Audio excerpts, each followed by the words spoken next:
Oke, sebelum kita mulai, mari kita menghormat ke Guru Agung kita, Sang Buddha, dengan membacakan Namo Tassa 3 kali bersama-sama. Namo Tassa Bhagavato Arahato Samma Sambuddhassa. Namo Tassa Bhagavato Arahato Samma Sambuddhassa. Namo Tassa Bhagavato Arahato Samma Sambuddhassa.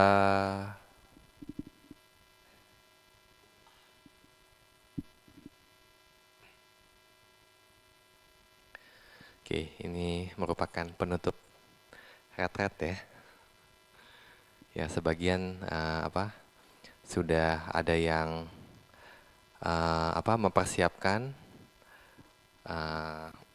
akhir retret, nah sehingga pikirannya selama 1 hari juga nggak bisa dinafas katanya. Ya, seperti itu ya, kebiasaan yang kita lakukan tidak hanya di kehidupan ini ya, tetapi di banyak kehidupan kita akan memiliki kebiasaan yang sama dimanapun. Jadi kalau kita tidak melatihnya, nah batin kita juga akan selalu seperti itu terus dari waktu ke waktu, yang ketika Kama masih melindungi, artinya bertemu komunitas yang baik, masih bisa menjaga pikiran. Tetapi kalau bertemu dengan orang-orang yang salah, nah sehingga kita juga banyak mengakumulasi banyak yang tidak bajik begitu ya. Nah jadi ya Bante berharap setelah retret pun juga kalian masih berlatih. Bante juga senang ya ketika membimbing kalian, nah di mana semuanya tertib gitu ya, tertib, kemudian juga bisa bermeditasi ya, walaupun juga dengan segala rintangan-rintangannya. Nah tetapi ya secara garis besar Bante senang sekali membimbing kalian di sini begitu untuk mengikuti retret selama hampir 9 hari ya, 9 hari ya.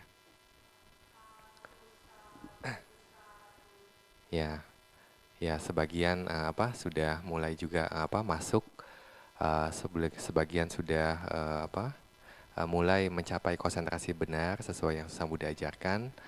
Nah, di sini semoga kalian semua juga selalu bisa mempertahankan gitu ya apa yang didapat, karena di sini kalian mengkondisikan batin kalian untuk jauh dari niwarana, untuk jauh dari kekotoran batin. Nah, dengan terus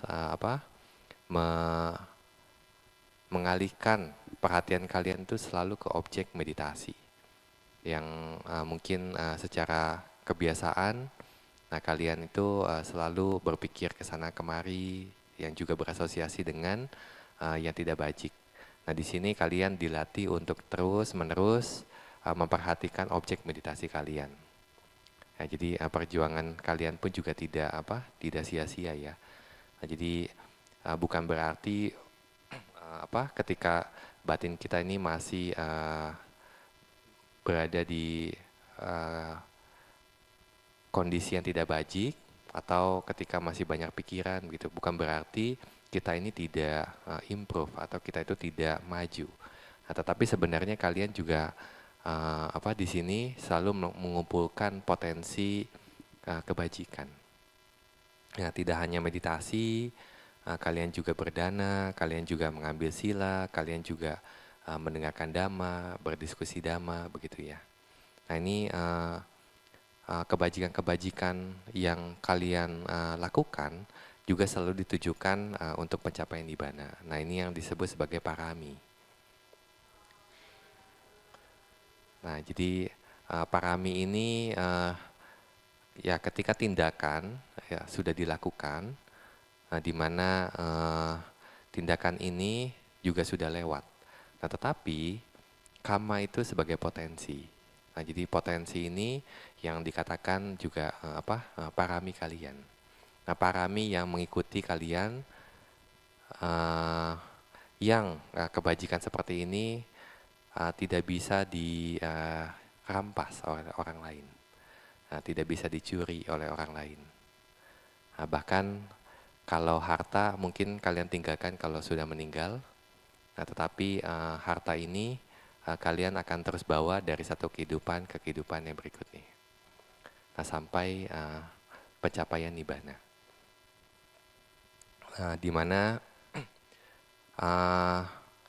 saat ini juga ketika kalian berkumpul di sini, sama-sama melakukan latihan meditasi, kemudian juga ketika terus mengarahkan batin ke objek meditasi begitu.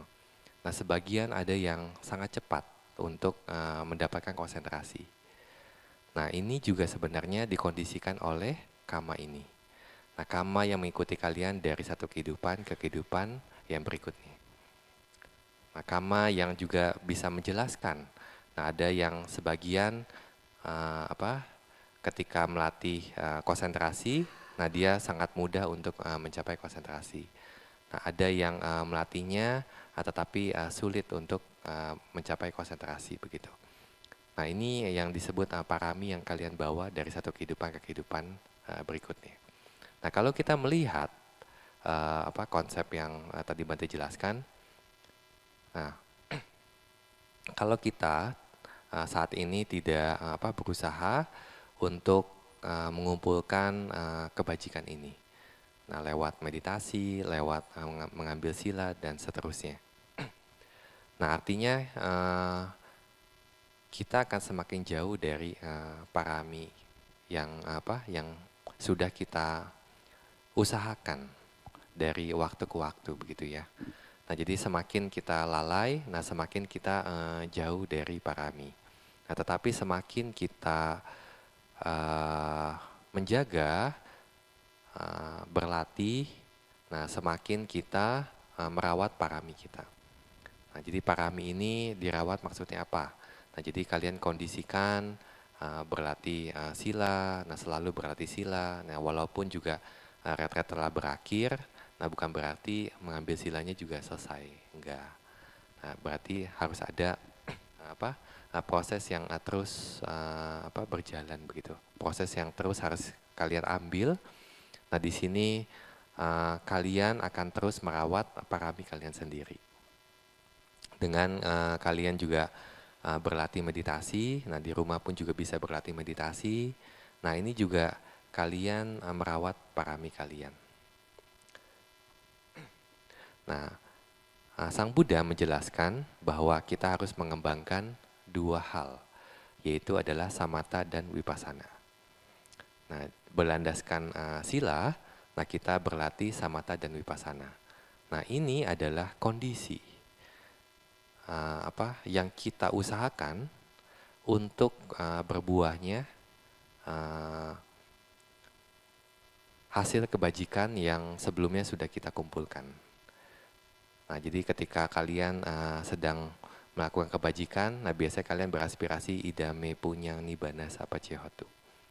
Nah, tetapi ini hanya sebatas potensi. Nah, di potensi ini harus kalian munculkan menjadi hasil. Nah, tetapi hasilnya, kalau hasil ini tidak dapat muncul kalau nggak ada kondisinya mendukung hasil untuk muncul. Nah, jadi kondisinya apa? Nah, kan kondisinya di sini kalian harus mengusahakan untuk mengembangkan batin kalian. Mengembangkan batin kalian dengan samatha dan vipassana, nah berlandaskan sila yang kuat, nah sehingga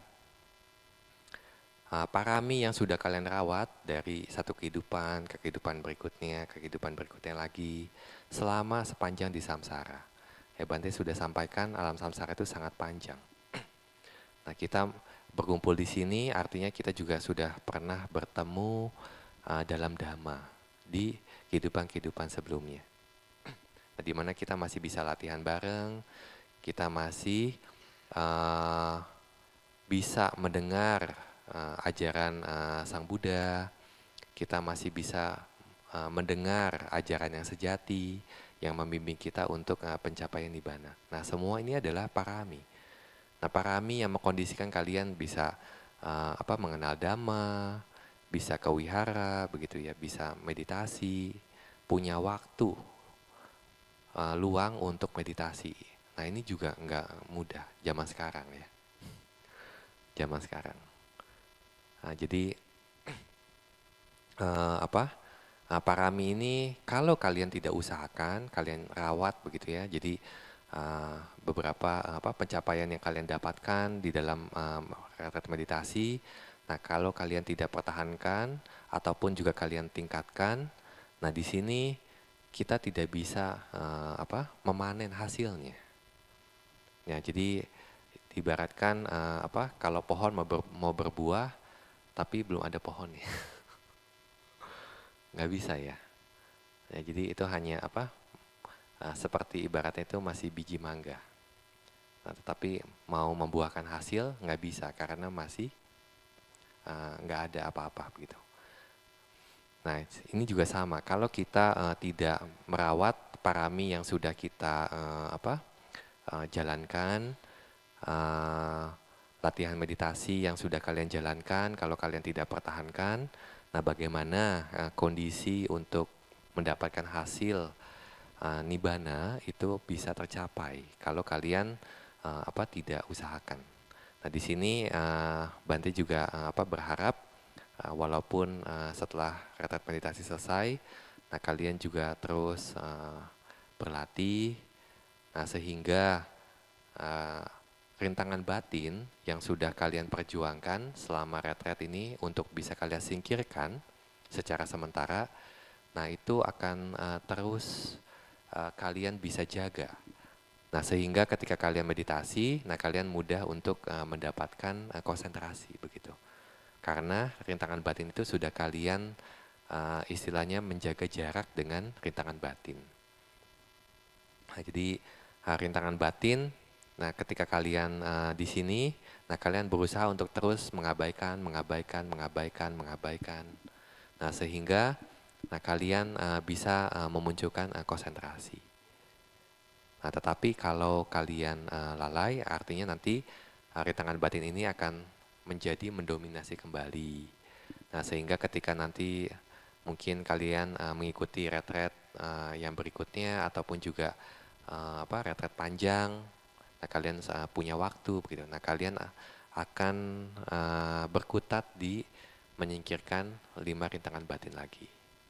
Nah, tetapi kalau kalian terus menjaga, mempertahankan konsentrasi yang sudah didapatkan begitu ya.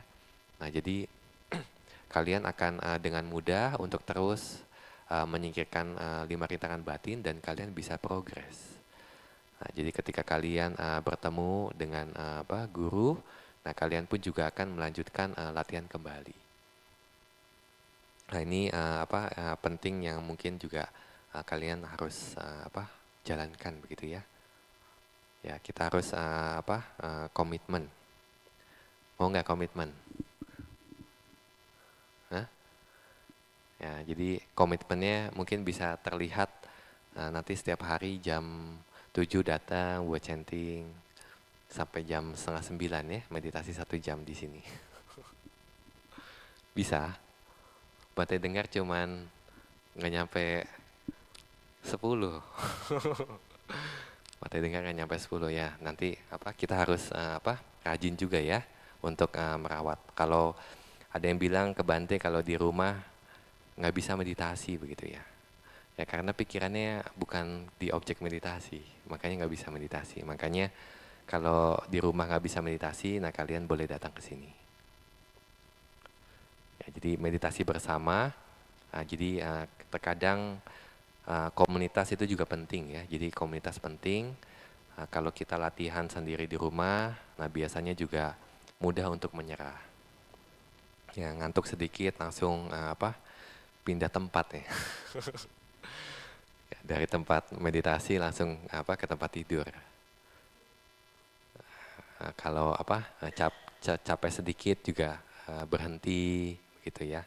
belum juga ada yang mengganggu begitu. Nah, jadi kalau meditasi sendiri memang rintangannya banyak. Nah, jadi kalau kalian belum bisa meditasi mandiri, nah ada lebih baik kalian melatih meditasinya itu di dalam komunitas. Nah, di sini Wihara Dhamma Dayada juga sudah menyediakan begitu ya fasilitasnya dengan sangat baik. Udah ada AC,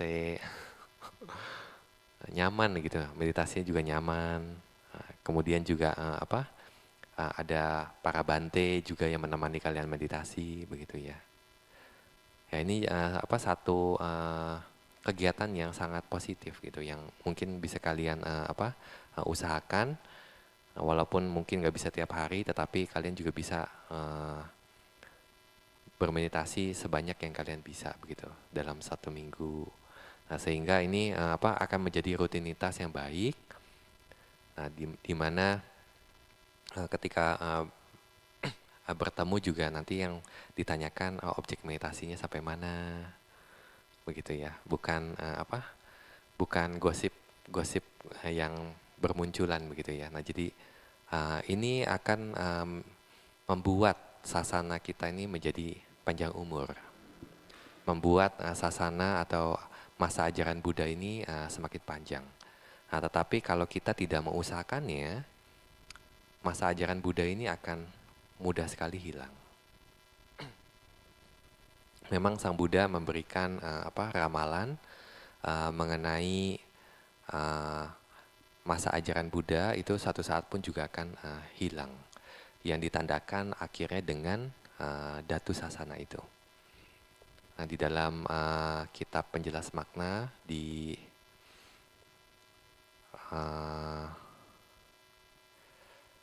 yang menceritakan mengenai Mahaceti, nah itu dikatakan Datu atau reliknya Sang Buddha itu yang terakhir kali pun juga akan berkumpul begitu ya. Dan itu menandakan sasana akan lenyap. Nah, jadi walaupun pada saat itu Sang Buddha membabarkan Dhamma yang terakhir kalinya dengan Datu Sasana ini, nah tetapi tidak ada orang yang bisa merealisasi. Dan itu juga menandakan masa ajaran Buddha Gautama itu selesai. Dan pada saat itu akan menjadi sunyakapa, waktu yang kosong dari ajaran Sang Buddha. Nah, tidak ada lagi makhluk-makhluk yang bisa menembus kesucian. Nah, tidak ada lagi makhluk-makhluk yang bisa terbebas dari lingkaran samsara begitu. Nah, kalau kita tidak mengusahakan, nah ini masa ajaran Buddha ini akan cepat sekali menghilang. Balik lagi kepada kita, bagaimana kita terus melakukan yang terbaik yang kita bisa untuk bisa menjaga masa ajaran Buddha ini terus panjang. Dan juga roda Dhamma itu terus berputar begitu. Nah, di mana ketika kalian tidak bosan-bosan mempraktekkan sila, berlatih meditasi begitu ya, samatha vipassana. Nah, ini yang akan membuat sasana itu ada. Nah, tetapi kalau upasaka-upasikanya, komunitas samananya, sangga, biku, bikuni, kemudian samanera, samaneri, semuanya lalai begitu ya. Yang artinya yang menandakan ajaran Buddha pun juga akan semakin hilang. Tetapi di sini kita juga dapat melihat selama beberapa hari ini bahwa sasana ini juga masih kokoh. Yang artinya masih banyak yang selalu menjalani apa yang Buddha ajarkan. Nah, sehingga kita masih bisa melihat sasana. Nah, sasana ini masih bisa kita lihat juga dengan masih tegak berdiri, masih ada yang latihan, masih ada yang mendapatkan pencapaian seperti itu ya. Nah, semua ini sasana masih nampak dengan jelas. Masih ada biku, masih ada samanera, masih ada upasaka-upasika begitu ya. Bahkan di tradisi yang lain pun juga ada bikuni, samaneri dan seterusnya. Nah ini sasana yang masih ada. Nah tetapi kalau kita tidak memanfaatkan waktu yang terbaik ini, di mana masa ajaran Buddha ini masih ada, nah kita akan melewatkan kesempatan yang sangat berharga. Ya, jadi kita harus bisa mengetahui dulu seberapa berharganya sasana. Kalian tahu seberapa berharganya sasana? Bodhisatta merelinguis atau membuang berapa banyak kekayaan hanya untuk mendapatkan kebijaksanaan tertinggi. Nggak bisa dibayangkan. Nggak bisa dibayangkan. Nah, terkadang zaman sekarang kekayaannya raja pun juga sulit untuk terlihat begitu ya. Walaupun mungkin ada nominalnya, terkadang sulit untuk bisa dipastikan. Nah, Bodhisatta itu di dalam kisah Jataka itu terkadang menjadi Cakawati, Raja Dunia. Cakawati atau Raja Dunia. Nah, kalian bayangkan mungkin kalau zaman sekarang itu nggak ada kerajaan yang bisa menguasai seluruh dunia. Nah, jadi semua benua itu dikuasain nggak ada. Nah, hanya perbagian, mungkin dia bisa menguasai satu pulau, nah, mungkin dia bisa hanya menguasai satu daerah. Nah, tapi Bodhisatta itu dilahirkan jadi Cakawati itu tidak terhitung. Cakawati itu Raja Dunia, raja yang bisa berkuasa di seluruh bumi. Nah, di mana raja-raja kecilnya juga tunduk kepada Bodhisatta sebagai Raja Dunia, dan Bodhisatta menaklukkannya itu dengan dhamma, tidak dengan kekuatan. Ya walaupun dia memiliki kekuatan yang tidak bisa dilawan oleh yang lainnya, tetapi dia tidak menguasainya dengan pertumpahan darah. Nah, tetapi dia menguasai itu dengan dhamma. Nah, walaupun jadi Cakawati yang seperti itu, dia tidak ragu untuk meninggalkan hartanya, semuanya, bahkan keluarga-keluarganya hanya untuk mendapatkan pengetahuan, hanya untuk mengejar pengetahuan tertinggi yang bisa didapatkan oleh seorang makhluk, yaitu Sabanyuta Nyana, pengetahuan Mahatawa, yang artinya untuk mengejar kebudaan. Nah, jadi tidak hanya satu kali, dua kali. Di banyak kehidupan, itu sang Bodhisatta mengumpulkan parami, itu banyak merelinguis kekayaan. Nah, jadi dhamma ini tidak bisa diukur dengan kekayaan duniawi. Lalu bagaimana kekayaan surgawi begitu ya? Nah, Bodhisatta itu juga banyak terlahir jadi dewa. Banyak terlahir jadi dewa. Nah, tapi terkadang Bodhisatta itu mempersingkat umur dewanya. Hanya untuk apa? Hanya untuk mengumpulkan parami, hanya untuk mengumpulkan kebajikan. Nah, bahkan kehidupan dewa pun terkadang juga dia relinguis begitu.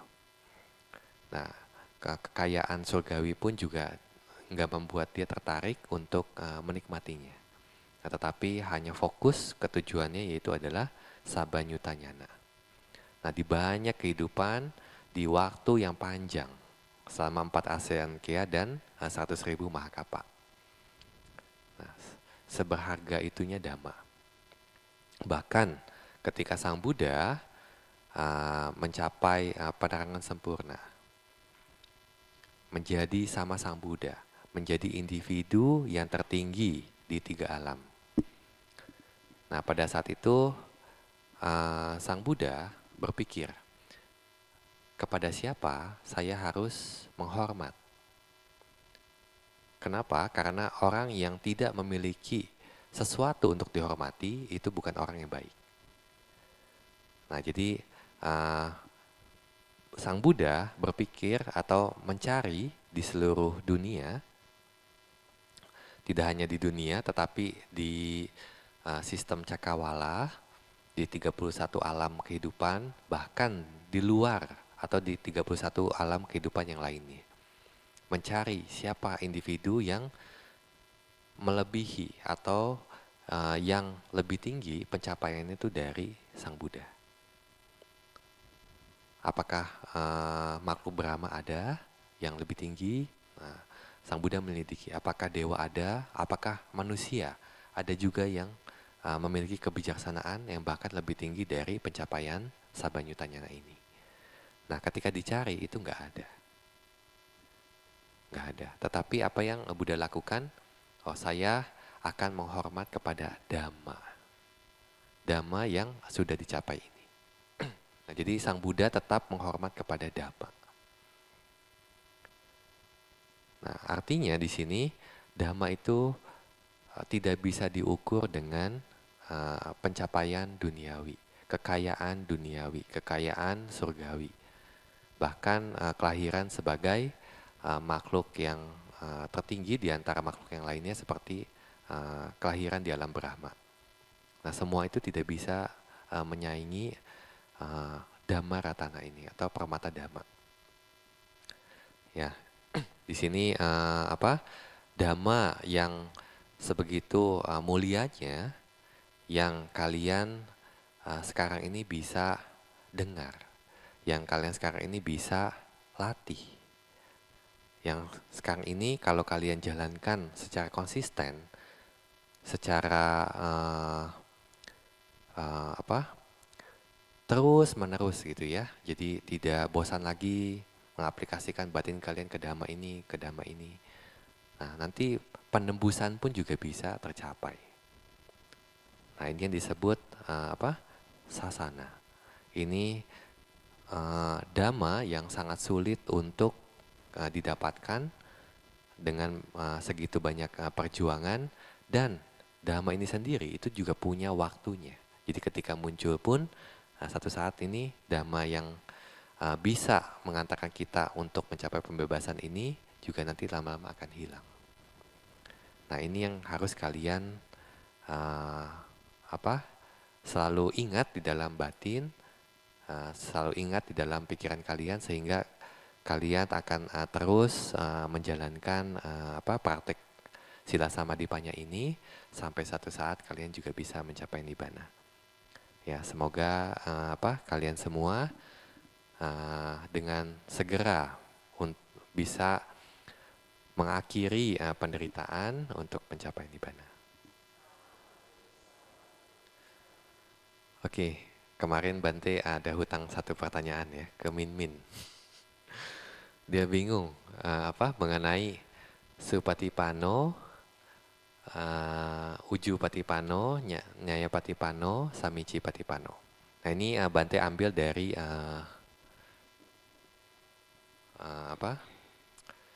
Wisuddhimagga. Nah, jadi di sini dijelaskan, Bante cepat aja. Jadi semua itu ada patipana ya. Jadi ada patipana. Jadi patipana itu apa? Yaitu adalah jalan. Nah, jalan yang benar, jalan yang sesuai dengan kebenaran, jalan yang tidak ada perlawanan, jalan cara yang diatur oleh Dhamma atau Dhamma Nudhamma Patipada. Nah, ini yang pertama adalah mengenai patipana ya. Nah, kemudian Sawaka Sanggo Bhagavato, jadi Supatipano Bhagavato Sawaka Sanggo. Nah, jadi ini penjelasan mengenai sawaka. Apa itu sawaka? Nah, sawaka itu adalah orang yang mendengar dengan penuh perhatian terhadap instruksi atau nasihatnya Sang Buddha. Nah, ini dikatakan sebagai sawaka. Yang sebenarnya secara literatur diterjemahkan secara harafiahnya itu sebagai pendengar dari kata sunanti. Nah, ini yang disebut sawaka. Nah, lalu apa sawaka sanggo? Nah, sawaka sanggo merupakan komunitas. Ya, jadi siswa-siswa yang mendengar Sang Buddha ini itu membentuk kelompok, membentuk satu komunitas, dan mereka itu memiliki praktik yang sama dalam hal sila dan juga diti, pandangan benar. Nah ini ya, sila, diti, samanyataya. Jadi kalau dikatakan komunitas kita nggak punya sila yang sama, nah itu sulit untuk berada di satu komunitas yang sama. Kenapa? Karena silanya tidak sama. Nah, tetapi di sini kita punya sila yang sama dan juga pandangan yang sama. Nah ini penting juga. Nah jadi selain sila tapi diti kalau pandangannya salah itu juga nggak bisa tinggal di komunitas. Nah jadi dia juga harus punya pandangan yang benar. Ya ini Bhagavato Sawaka Sanggo ya. Nah lalu apa? Nah di sini penjelasannya, dengan cara yang benar menjadi lurus, tidak bengkok, tidak menekuk, tidak melengkung, disebut Arya atau Nyaya. Nah kemarin bingungnya apa? Kadang diterjemahkan benar, kadang diterjemahkan di sini malah sistematis begitu ya. Ya Bante juga kemarin baru baca terjemahannya, ternyata memang sistematis diterjemahkannya di buku Daily Chanting. Dan dikenal sebagai yang benar karena wujudnya. Oleh karena itu, komunitas yang mulia yang telah memasukinya juga dikatakan telah memasuki jalan yang lurus, memasuki jalan yang sistematis, dan memasuki jalan yang benar. Nah, jadi penjelasan di bawah ini merupakan Supatipano. Nah, jadi Supatipano adalah komunitas yang telah memasuki jalan yang baik karena telah memasuki jalan sesuai dengan yang diajarkan atau diperintahkan dalam Dhamma dan Winaya yang telah dinyatakan atau yang telah dibabarkan dengan baik oleh Sang Buddha. Nah, jadi karenanya mereka memasuki jalan yang sempurna. Nah, ini kata dari Supatipano. Ya, jadi dia memasuki jalan yang baik. Nah, karena jalan itu sesuai dengan Dhamma dan Winaya. Nah, itu singkatnya seperti itu ya, Supatipano. Lalu apa? Di sini Ujupatipano atau jalan yang lurus. Dia menghindari dua ekstrim. Nah, jadi dengan mengambil Majjhima Patipada atau jalan tengah. Nah, ini dijelaskan sebagai Uju Patipano. Jadi dia tuh tidak bengkok sana, bengkok sini begitu ya. Oke. Kemudian Nyaya Patipana. Nah, jadi jalan yang sistematis karena Nibbana adalah apa yang disebut sebagai yang sejati, yang hakiki. Ia yang telah memasuki jalan tersebut dengan tujuannya. Nah, jadi untuk mencapai Nibbana atau orang-orang yang mencapai Nibbana, nah ini dikatakan dia yang sudah melihat apa yang sejati, apa yang hakiki, apa yang nyaya. Nah, jadi untuk pencapaian Nibbana ini, komunitas ini juga menjalankan sesuai seperti yang Sang Buddha ajarkan secara sistematis. Nah, makanya diterjemahkannya sistematis begitu ya. Nah, sebenarnya diterjemahkan benar juga bisa begitu, jalan yang benar. Atau terutama mengarah kepada paramata atau ke yang hakiki. Karena penjelasan nyaya ini berhubungan dengan Nibbana. Begitu. Nah, lalu Samici Patipana. Nah, ia telah memasuki jalan yang benar. Nah, karena ia telah memasuki jalan orang-orang yang layak menerima penghormatan yang pantas begitu ya. Nah, jadi dia seperti halnya kalau kita nyisir rambut gitu ya. Jadi rambut itu selalu bersesuaian gitu ya. Jadi nggak berlawanan arah. Nah, jadi ini pun juga kita sama-sama memasuki jalan yang benar. Nah, jalan-jalan yang memang sudah layak dilalui oleh orang yang layak menerima penghormatan begitu. Nah, ini yang disebut Samici Patipana. Nah, ini kualitas sangga begitu. Itu yang penjelasan dari Visuddhimagga. Oke. Ya Bante menjelaskannya cepat karena Min katanya harus mengejar pesawat kali ya. Oke.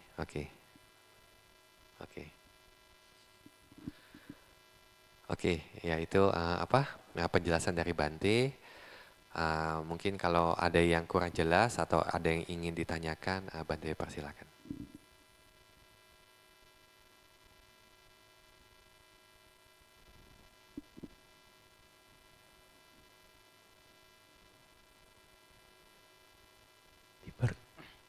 Dipersilahkan kepada Yogi atau saudara-saudari yang ingin bertanya, silahkan mengangkat tangan.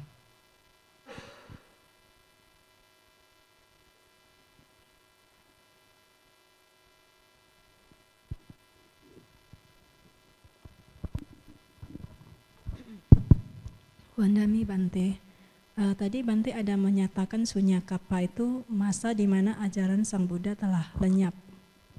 Apakah di masa Sunyakapa itu memungkinkan munculnya seorang Paceka Buddha? Ya, memungkinkan. Memungkinkan. Memungkinkan Bante. Ya. Anumodana Bante.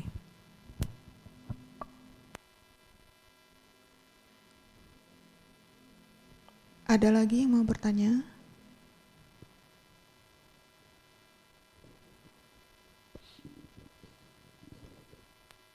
Wandami Bante. Bante, kemarin ada disebut 4 pemurnian sila ya, untuk pemurnian sila ya bagi seorang biku, itu maksudnya gimana ya? Oke, ini ya. Ya, ini 4 pemurnian sila, yaitu adalah Patimokkha Samora Sila. Nah, di sini para biku dia menjaga 227 peraturan. Nah, ini masuknya ke dalam Patimokkha Samora Sila. Dia menjaga patimokkanya, sila patimokkanya. Nah, kemudian yang kedua ini adalah Indriya Samora Sila. Nah, jadi para biku dia pun juga harus menjaga 6 indriyanya. Nah, jadi matanya dia jaga, telinganya dia jaga. Artinya bahkan di satu peraturan itu Sang Buddha memberikan peraturan kalau biku keluar dari wihara, ya, jadi di dalam desa ataupun di kota, nah dia itu harus menjaga matanya itu untuk tetap ke bawah. Jadi untuk tidak melihat sana, tidak melihat sini, begitu ya. Nah, ini juga bentuk sebagai Indriya Samora Sila yang ada di peraturan Patimokkha. Nah, jadi dengan menjaga Indriya Samora Sila ini, nah biku ini memurnikan silanya. Nah, jadi kalau kemarin kan Bante bahas, nah ini ya, katanya peraturan itu ada sebanyak itu gitu ya. Nah, jadi banyak peraturan itu yang terkait dengan intensi. Banyak peraturan yang terkait itu dengan aktivitas batin juga. Ya, jadi di sini aktivitas batin juga perlu dijaga. Makanya kalau biku ingin benar-benar memurnikan silanya, dia juga harus menjaga indriyanya. Ya, 6 indriyanya. Mata, telinga, hidung, lidah, sentuhan tubuh, dan juga batinnya. Nah, dengan bagaimana dia menjaganya? Dengan terus mengambil objek meditasi. Nah, atau mendengarkan dhamma, begitu ya. Nah, atau berceramah dhamma. Nah, itu juga dia terus menjaga indriyanya. Yang ketiga itu adalah ajiwa parisudhi sila. Nah, jadi para biku itu juga memiliki mata pencarian yang benar dan juga mata pencarian yang salah. Nah, bagi orang-orang atau bagi upasaka-upasika untuk menjaga mata pencarian yang benar itu dengan menjaga silanya, mendapatkan penghasilan tidak dengan melanggar silanya, dan juga menghindari perdagangan yang seperti senjata, manusia, dan seterusnya, begitu ya, racun. Nah, tetapi biku di sini, mata pencarian yang benar biku adalah dengan menjaga silanya, dia menerima persembahan. Seperti yang diajarkan oleh Sang Buddha. Yang artinya, para biku ketika menerima persembahan jubah, makanan, tempat tinggal, dan juga obat-obatan, nah dia harus merawat atau menjaga silanya sehingga dia itu menjadi pantas untuk menerimanya. Nah, jadi di sini para biku melakukan mata pencarian yang benar. berpenghidupan yang benar. Nah, ini juga masuk ke dalam ajiwa parisudi sila. Yang keempat, nah para biku juga harus bisa merenungkan dengan bijaksana, menggunakan kebutuhannya. Nah, jadi ketika mengenakan jubah, dia renungkan. Ketika dia sebelum makan, dia juga renungkan. Nah, ketika menggunakan tempat tinggal seperti wihara, kita juga renungkan. Nah, agar apa? Agar batin kita ini menjadi murni begitu. Nah, jadi tidak ada intensi-intensi yang tidak baik. Nah, kalau kita tidak merenungkannya, nah, nanti makan pun juga dengan lalai. Nah, jadi carinya yang enak-enak begitu ya. Nanti mungkin berpikir kemana saya harus menemukan makanan yang seperti ini. Di zaman Buddha ada seperti itu. Nah, jadi bikunya berpikir besok makan apa ya? Atau saya harus ke rumah yang Dayaka ini, kalau saya pindah patah ke sini saya akan dapat makanan ini begitu. Nah, jadi batinnya bukan digunakan untuk mengembangkan diri atau bawana dengan samatha bawana dan vipassana bawana, tetapi dia akan terus terganggu dengan kilesanya. Nah, di sini pentingnya perenungan dengan bijaksana. Nah, ini dengan para biku menjaga 4 sila ini yang disebut 4 pemurnian sila. Nah, dipastikan silanya itu sangat murni begitu. Nah, jadi dia bisa hidup tanpa kekhawatiran, tanpa rasa berhutang. Nah, dikatakan biku kalau dia silanya itu tidak sempurna dan juga tidak merenungkan ketika menggunakan persembahan yang dipersembahkan kepada umat. Nah, biku itu merasa berhutang. Nah, jadi biku itu menggunakan barang seperti orang yang sedang berhutang kepada si pemberi dana. Nah, tetapi biku yang merawat silanya dengan catuparisudi sila, dengan memurnikan dengan 4 pemurnian ini, nah dikatakan biku ini pantas untuk menggunakannya. Nah, karena dia anaknya Sang Buddha. Ya, ini mengenai catuparisudi sila.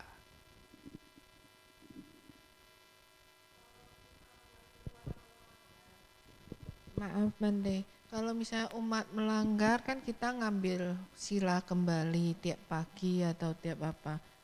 Kalau Bante yang melanggar gimana mengambilnya? Ya, kalau Bante biasanya para biku itu akan melakukan yang disebut itu apati desana. Jadi mengakui kesalahan, mengungkap kesalahan kepada biku yang lainnya. Nah, jadi semua pelanggaran Nah, jadi di sini yang disebut apati desana itu juga Sang Buddha puji ya. Maksudnya apa? Nah, jadi dengan kita melihat kesalahan yang kita lakukan, nah artinya itu ada tanda kemajuan. Nah, tetapi kalau kita tidak melihat kesalahan, nah ini ada tanda penurunan dhamma di batin. Nah, jadi dhamma itu tidak bertumbuh. Nah, kenapa kita melihat kesalahan itu, dhamma itu bisa bertumbuh? Karena dengan melihat kesalahan, nah tetapi di sini tidak hanya berhenti hanya kita mengakui kesalahan. Nah, Sang Buddha mengajarkan apa? Sang Buddha mengajarkan, apakah kamu sudah melihat kesalahannya? Sudah. Nah, nanti jangan dilakukan lagi. Ini yang pentingnya. Jadi sudah melihat kesalahan, jangan dilakukan lagi. Nah, jadi kalau kita melihat kesalahan dan tidak atau bertekad dalam batin tidak melakukannya lagi, nah ini dhamma ini akan terus bertumbuh di batin kita. Artinya kita semakin dekat dengan dhamma, begitu. Itu dengan apati desana, para biku memurnikan silanya.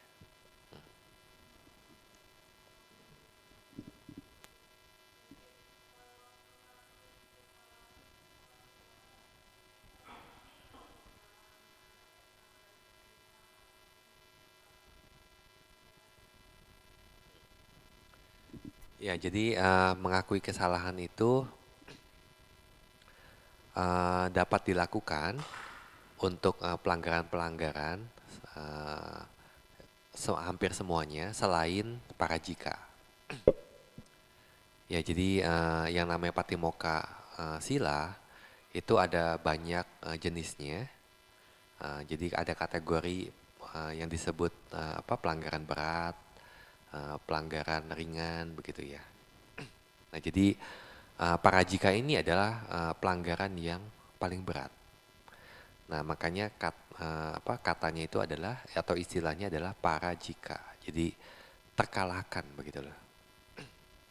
Nah, jadi sama seperti halnya orang yang kalau sudah dipotong kepalanya, nah itu nggak bisa hidup lagi begitu, nggak bisa disambung lagi. Nah, jadi Buddha memberikan ilustrasi pelanggaran parajika itu seperti orang yang sudah dipenggal, nggak bisa hidup lagi. Nah, jadi selain parajika ini, nah para biku itu bisa melakukan apati desana atau mengakui kesalahan. Nah, ada juga pelanggaran yang walaupun sudah diakui, tetapi belum bisa memurnikannya. Jadi harus ada tindakan selanjutnya. Contohnya apa? Contohnya adalah peraturan sangga disesa. Nah, jadi peraturan sangga disesa kalau dilakukan, biku itu harus menjalani hukuman. Nah, jadi mengakui kesalahan itu hanya menyetop masa hukuman yang sedang berjalan. Nah, jadi contohnya kalau biku melanggar sangga disesa hari ini misalkan seperti itu. Dan dia mengakuinya tuh hari ini. Nah, dia silanya itu belum menjadi murni kalau dia belum menjalani hukuman sangga. Makanya disebutnya sangga adisesa. Begitu. Nah, jadi dia itu harus menjalani hukuman yang diberikan oleh sangga.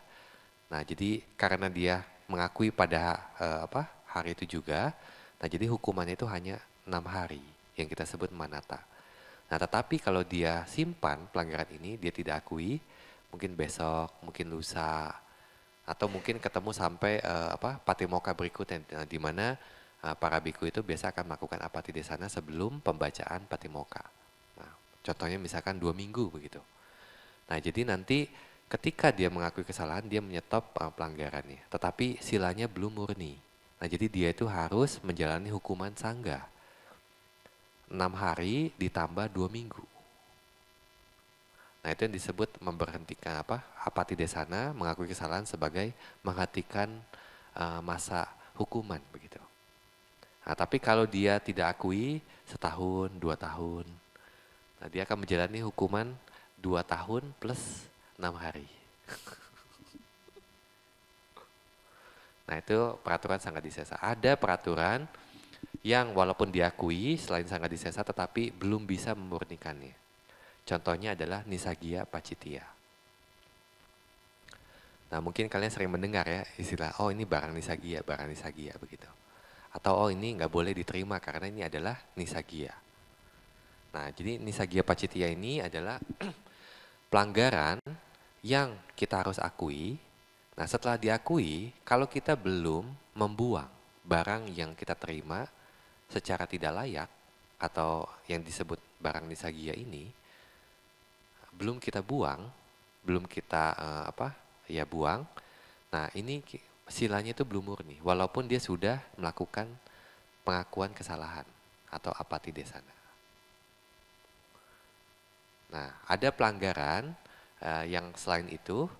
Nah, jadi pelanggarannya itu hanya bisa ditentukan setelah melalui sidangnya sangga. Nah, jadi ketika biku dicurigai melakukan pelanggaran tersebut, nah jadi harus menempuh sidangnya sangga dulu.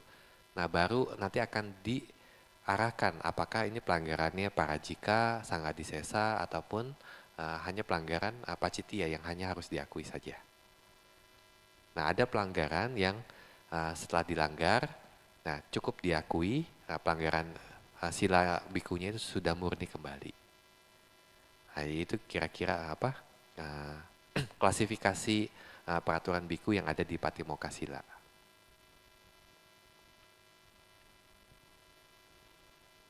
Oke, ada lain? Ada pertanyaan lain? Sebelumnya izin Bante, dari Google Form masih tersisa 2 pertanyaan. Oke, mungkin yang di sini dulu lah, biar nggak penasaran. Dipersilahkan kepada yogi yang ingin bertanya. Oke.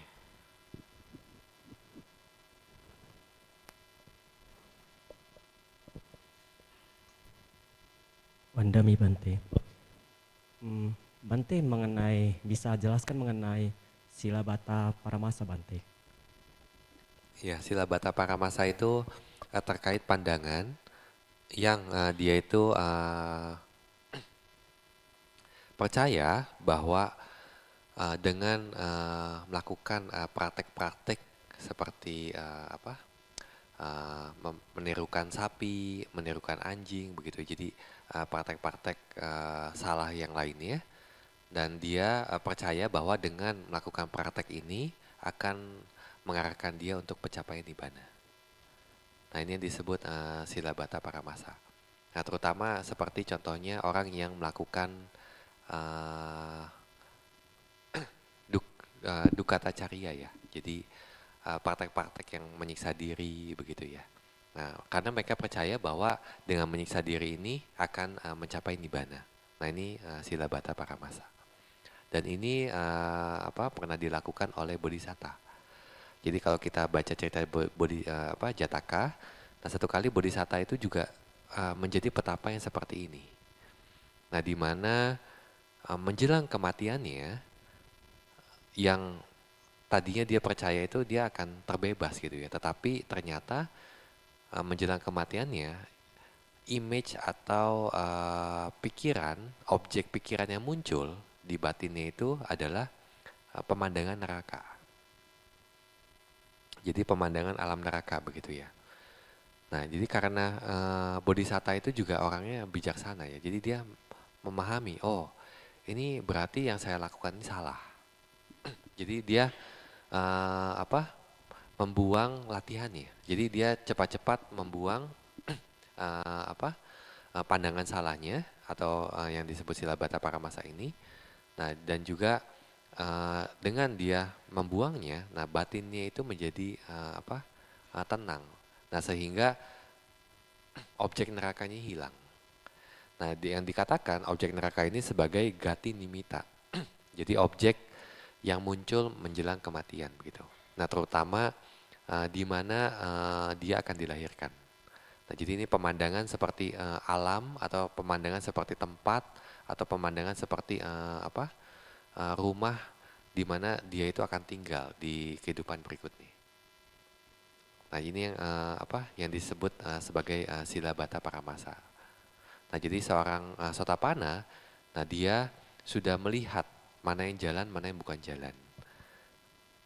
Nah, jadi dia sudah mencapai nibbana, menjadi pemasuk arus, nah sehingga dia sudah mengerti untuk terbebas dari lingkaran penderitaan samsara itu harus menempuh cara yang mana.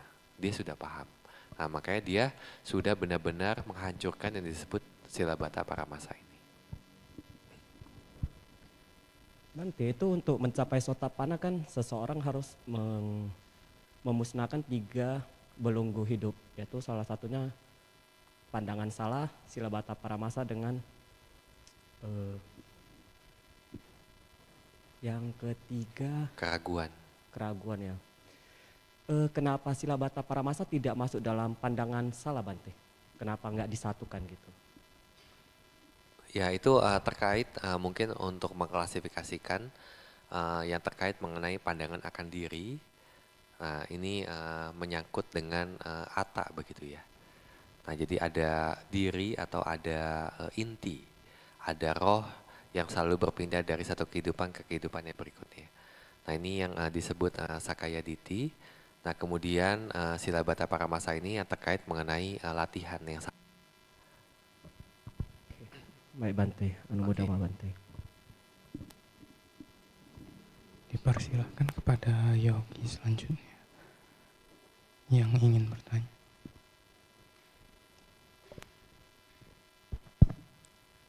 Mandami Bante, Bante mau nanya, sekarang kan banyak YouTube tentang Dhamma ya. Sewaktu mendengarkan, kadang kan kita sambil mungkin nyetir atau apa. Apakah itu diperbolehkan ataupun waktu kerja kita play audionya gitu. Mungkin YouTube juga ada videonya tapi enggak penuh perhatian. Apakah itu suatu pelanggaran atau tidak hormat? Ya, sebenarnya terutama untuk mendengarkan dhamma, terutama dhamma yang berhubungan dengan latihan, itu bukan hal yang mudah ya. Nah, terkadang kita perlu untuk berpikir, kadang kita perlu untuk merenung, kadang kita perlu untuk mengingat latihan ataupun juga ajaran-ajaran sebelumnya. Nah, sehingga kita bisa nyambung gitu loh, apa yang diucapkan oleh si yang memberikan Dhammadesana. Nah, jadi sebenarnya sangat sulit gitu ya untuk bisa mendengarkan. Jadi mendengarkannya pun juga jadi setengah-setengah begitu. Ya, memang ada lebih baiknya kita memang cari waktu yang terbaik untuk bisa mendengarkan Dhamma. Nah, tetapi terkadang dengan berpikir, nah lebih baik kalau misalkan saya sambil mendengarkan Dhamma, nah sambil misalkan makan begitu. Nah, untuk apa? Nah, saya berpikir kalau saya makan, nah saya hanya terus berkutat di dalam rasa yang enak. Jadi kemelekatan muncul begitu ya. Nah, untuk menghindari itu, nah saya sambil makan mau mendengarkan Dhamma. Yang artinya nanti porsi pikiran saya akan curahkan ke Dhamma. Nah, sedangkan makan itu hanya mengunyah saja begitu. Nah, ini juga dipraktekkan di Pak Oktoya Meditation Center di Molemien. Nah, waktu jam makan itu sangga itu akan menstel kelas winaya dari Sayadaw-ji. Ya, Dhammadesana terkait winaya terutama. Nah, jadi terkadang ada biku yang daripada ketika makan itu muncul kekotoran batin terus dengan merasakan rasanya. Nah, lebih baik perhatiannya itu banyak dicurahkan untuk mendengarkan Dhamma begitu sambil makan. Nah, jadi itu mungkin bisa kita atur ya secara bijaksana begitu bagaimana kita bisa mendengarkan Dhamma. Baiklah, dipersilahkan kepada yogi berikutnya yang ada di ruangan.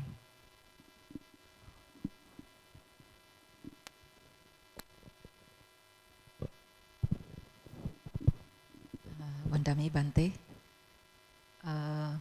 menyambung dari pertanyaan Hera tadi mengenai setelah Buddha Sasana itu hilang, itu maksudnya hilang itu maksudnya hanya di alam bumi ini saja atau 31 alam, Bante? Soalnya saya berpikir ketika Sang Buddha memebarkan Dhamma itu kan begitu banyak makhluk yang mencapai, ada yang Sotapana, Sakadagami, Anagami, Arahat ya. Jadi kalau misalnya Arahat begitu selesai kan berarti tidak muncul lagi di bumi ini maupun di alam lain. Nah, bagaimana dengan yang terlahir di alam dewa? Apakah ketika Buddha Sasana hilang itu termasuk yang 3 Arya ini juga hilang gitu pada saat itu? Ya, jadi Buddha Sasana yang kemarin Bante jelaskan ya, itu ada penjelasannya, ada banyak. Nah, di sini yang Bante ambil di sini. Ya, jadi Buddha Sasana itu ada Pariyati Buddha Sasana, Patipati Buddha Sasana, dan Patiweda Buddha Sasana. Nah, seperti penjelasan di satu kitab Dhammasanggani, itu kitab penjelas makna dari Abhidhamma. Nah, ada pernyataan ini. Pariyatiya titaya sasanang titanghoti. Jadi selama ada pariyati, Buddha sasana itu tetap ada. Nah, pariyati di sini merajuk kepada ajaran Buddha yang ada di alam manusia. Tipitaka, kitab penjelas makna dan subpenjelas makna. Nah, jadi semua ini akan hilang nanti pada masanya begitu. Di alam dewa itu nggak ada pariyati Buddha sasana.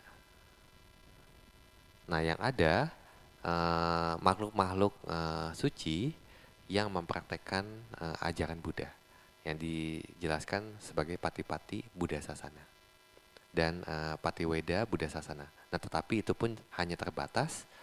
Nah, bagi dewa-dewa yang punya parami begitu ya. Artinya terkadang ada dewa yang sudah sotapana.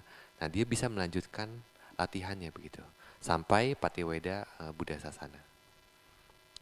Nah, tetapi di sini pariyati Buddha sasananya akan hilang. Yang artinya sejak saat itu juga tidak ada lagi dhamma yang lengkap. Nah, bahkan sebelum hilang pun Tipitaka itu akan mulai perlahan menghilang dari kitab-kitab yang sulit. Nah, makanya dipercaya kitab Patana ini yang akan hilang pertama. Nah, tetapi di sini Patana masih ada. Nah, kalian masih bisa menghafal nih. Nah, kalian masih bisa mendengarkan kelas Patana begitu ya. Ya, artinya pariyati Buddha sasana ini masih ada. Nah, tetapi yang dikatakan hilang itu adalah yang ini. Nah, sehingga tidak ada keberlanjutan dan mungkin parami makhluk pada saat itu juga menjadi kurang ya. Nah, sehingga walaupun diajarkan oleh mungkin para dewa yang merupakan makhluk suci, tetapi nggak bisa menembus gitu karena mungkin debu di matanya itu menjadi tebal di luar ajaran Buddha, di luar masa ajaran Buddha, Buddha sasana.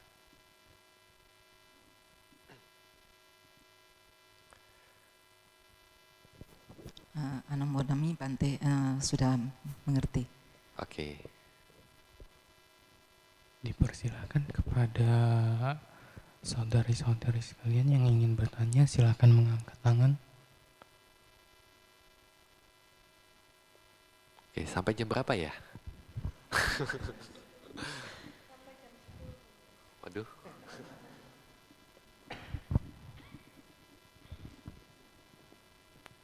Bante mau menanyakan tentang komunitas. Kalau kita kan bagusnya kan kalau punya komunitas yang baik yang bisa mendukung praktek dhamma, praktek meningkatkan pengertian, meningkatkan kualitas batin gitu. Bagaimana supaya punya komunitas tersebut. Terus ada beberapa kali Bante menyebutkan tentang kejadian yang berulang, kebiasaan yang berulang gitu. Bagaimana supaya kita bisa membangun satu kebiasaan baru. Karena biasanya kan selalu jatuh lagi ke kebiasaan lama, jatuh lagi kebiasaan lama. Kalau dilihat, kalau ada cerita-cerita tentang kisah Sang Buddha dan muridnya, ternyata pada akhirnya kan Sang Buddha ada menjelaskan, kejadian ini tidak cuma sekarang aja dilakukan murid ini. Ternyata kehidupan yang lampau pun pernah melakukan kesalahan yang sama. Nah, bagaimana kita bisa membangun habit baru, Bante? Makasih. Ya, untuk pertanyaan terakhirnya bahwa Sang Buddha menyetop habit biku tersebut itu dengan terkadang menceritakan kisah masa lampaunya. Yang makanya kita bisa melihat cerita-cerita Jataka itu juga terkadang terkait dengan hubungan antara biku yang pada saat itu Buddha berikan nasihat begitu. Nah, pada saat itu biku tersebut diliputi oleh kekotoran batin, nah sehingga dia itu mau lepas jubah. Nah, kemudian Sang Buddha menceritakan Jataka ini bahwa kebiasaan ini atau kemelekatan yang kamu punyai terhadap seseorang itu juga sudah terjadi loh di kehidupan-kehidupan sebelumnya, dan Sang Buddha menunjukkannya, dan kasusnya juga ekstrim gitu. Nah, sehingga si biku mendengarkan cerita tersebut itu juga mendapatkan samoega begitu loh. Nah, jadi dia paham, oh ini bahaya di alam samsara seperti ini. Nah, kalau saya melakukan hal yang sama, saya akan berujung dengan cerita yang sama yang seperti yang Sang Buddha ajarkan. Nah, rata-rata menjadi tidak baik begitu loh. Nah, kalau kita bisa melihat bahaya sedemikian jelasnya, nah karena dibimbing oleh Sang Buddha, nah kita pun juga akan dengan cepat mengakhiri kebiasaan yang lama. Nah, sehingga kita akan memulai untuk berlatih secara serius begitu. Nah, ini kadang dikatakan sebagai samoega. Nah, bahkan sekarang tulisan samoega juga ada di koran ya. Turut bersamoega cita.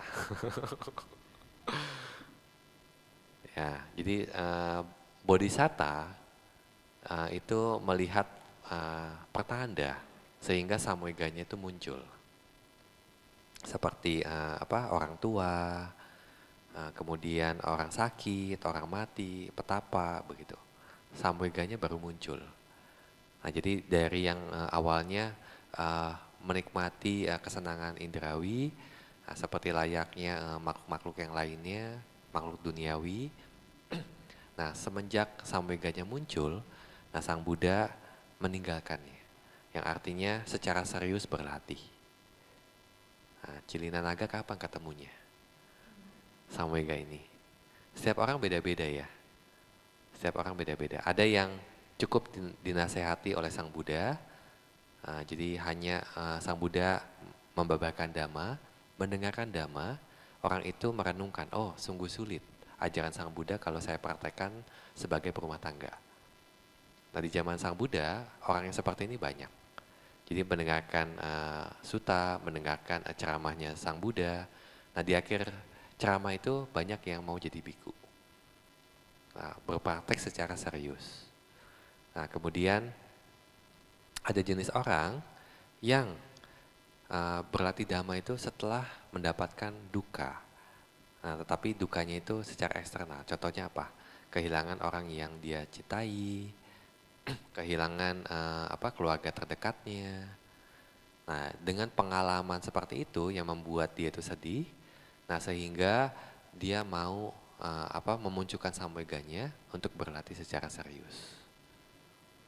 Nah, ada orang yang sudah melihat kejadian seperti ini pun juga masih biasa-biasa aja. Nah, kemudian baru ketika dia sendiri mengalami mungkin penyakit yang luar biasa, nah sehingga dia mendapatkan pengalaman seperti hampir meninggal begitu, karena mungkin penyakitnya ataupun karena kondisi tubuhnya. Nah, baru pada saat itu muncul samoeganya. Baru pada saat itu dia bisa berlatih secara serius. Nah, jadi tipe orang tuh beda-beda. Nah, Cilina Naga yang mana?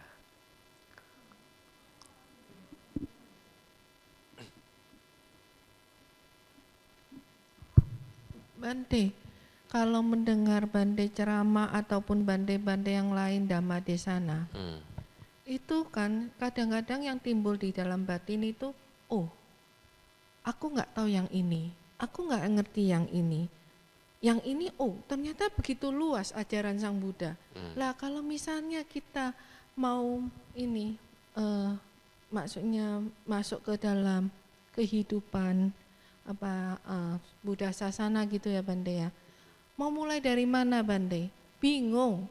Kalau cuma, maaf ya Bante, maaf, kalau cuma hanya menjadi seorang, kalau wanita kan saya kalau hanya melaksanakan atasila aja ataupun dasasila, itu kan kehidupan sehari-hari pun bisa Bante. Benar nggak Bante? Nah, tapi kalau menjalankan supaya bisa belajar, di sini nggak ada sekolahnya Bante. Terus yang mau diajari begitu luas itu tuh mau mulai dari mana Bante? Ya, dimulai dulu dari komunitas meditasi lah. Dimulai dari komunitas meditasi, setiap hari datang jam 7. Datang jam 7 untuk chanting, setelah itu meditasi bersama. Begitu. Nah ini komunitas bagaimana memulainya ya, memulai cukup datang ke wihara jam 7. Pulang jam 8:30 begitu. Ya jadi kalau ada kesempatan ataupun juga ketika ada karma baik begitu ya, nah kalian juga bisa mengundang guru untuk tinggal di wihara begitu untuk mengajar kalian. Ya jadi terutama di sini yang tadi sebelum Bante jelaskan ya, Buddha Sasana itu luas ya begitu ya. Jadi dari pariyatinya, dari pembelajarannya, dari prakteknya, bahkan dari metode sistematis yang Buddha ajarkan begitu. Nah itu pembahasan yang 1,5 jam setiap hari itu nggak bisa habis gitu. Ya nggak bisa habis. Jadi memang harus dilakukan secara bertahap. Nah, tapi itu pun juga harus nyata gitu ya. Jadi ada langkah nyata. Kalau belum melangkah, bagaimana bisa bisa masuk ke dalam Buddha Sasana. Nah, artinya kita juga harus bisa mengusahakan untuk terus memiliki komunitas yang baik. Nah, jadi komunitas yang baik ini ketika kalian kembangkan dengan baik, nah guru pun juga akan antusias begitu ya. Begitu datang pun juga, oh yoginya penuh begitu. Nah, guru pun akan antusias begitu. Nah, melihat oh di sini di Medan ini banyak orang-orang yang pencari kebenaran sejati atau pencari nibbana gawesaka begitu ya. Jadi si pencari nibbana. Nah, jadi yang artinya ketika kalian itu memiliki komunitas yang baik, komunitas yang kuat, nah jadi para biku pun juga pasti akan mempertimbangkannya, para guru pun juga pasti akan mempertimbangkannya, begitu. Nah, jadi kalau dari komunitas yang kuat ini, nah nanti mulai bermunculan lingga sasananya itu dari hanya upasaka upasika, nah jadi nanti ada biku, samanera, sayale begitu. Nah sekarang aja udah kelihatan begitu kan, di tempat Bante itu bikunya biku Medan, sayalenya sayale Medan, yoginya yogi Medan.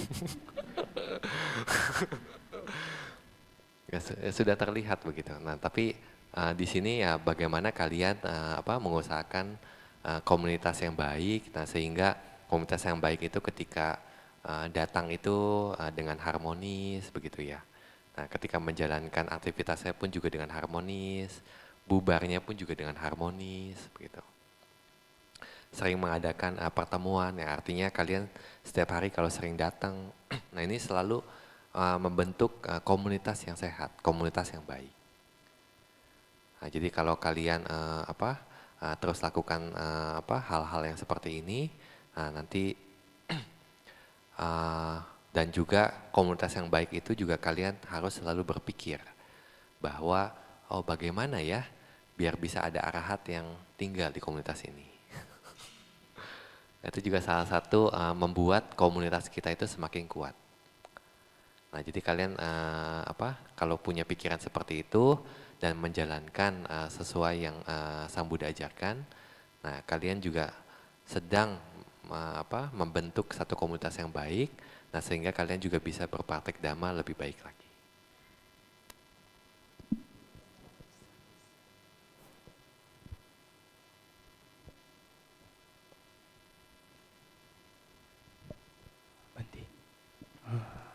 Sebelum kita lanjut ke pertanyaan berikutnya, kira-kira mau jam berapa kita tutup acara malam ini, Bante? Justru Bante tanya sampai kapan? Sampai kapan, Ketua? Hah? 9.30. Oh, 21.30, oke. Oke, masih ada yang ingin bertanya? Oke, Muni? Abhidhamma itu munculnya di konsili ketiga ya Bante? Abhidhamma munculnya sebelum konsili pertama. Pada saat Buddha masih ada, nah Sang Buddha membebarkan tidak hanya Dhamma Winaya tetapi juga Abhidhamma. Pencatatannya di konsili ketiga aja ya Bante? Atau di pertama juga udah? Pencatatan dalam arti jadi tulisan. Iya. Tulisan munculnya di konsili Buddhis yang keempat. Oh. Konsili Buddhis yang ketiga, mereka mengulang Tipitaka masih dengan penghafalan. Jadi dulu nggak ada buku. Nah jadi itu rak yang segitu full ya buku. Nah dulu itu biku hafal. Nah makanya kalau kita baca, terkadang ada gelar itu Diga Banaka. Jadi penghafal kitab Diga Nikaya. Ada Majjhima Banaka, penghafal kitab Majjhima Nikaya aja. Nah ada biku yang expert Winaya Dara, penghafal seluruh kitab Winaya begitu. Berarti di konsili pertama belum ada pembahasan Abhidhamma ya Bante? Sudah ada. Juga Makanya ya? kenapa kitab Abhidhamma itu sampai sekarang masih ada. Karena diulang terus dari Sang Buddha turun dari Tawatimsa, yang Bante Sariputta juga ngajarin Dhamma lagi, Abhidhamma ini kepada muridnya. Nah pembahasan Abhidhamma itu menjadi terus-menerus pada saat itu. Nah kemudian konsili Buddhis pertama diulang, kedua diulang, ketiga diulang, bahkan yang sampai konsili Buddhis yang ke-6 pun juga diulang. Bante, anumodana. Oke. Masih sebelum kita lanjut ke pertanyaan Google Form. Oke. Saya ada pertanyaan Bante. Yang mana nih? Mungkin Google Form atau di ini? Oke. Google Form dulu Bante, soalnya itu dari saya Bante. Oke. Ya oke.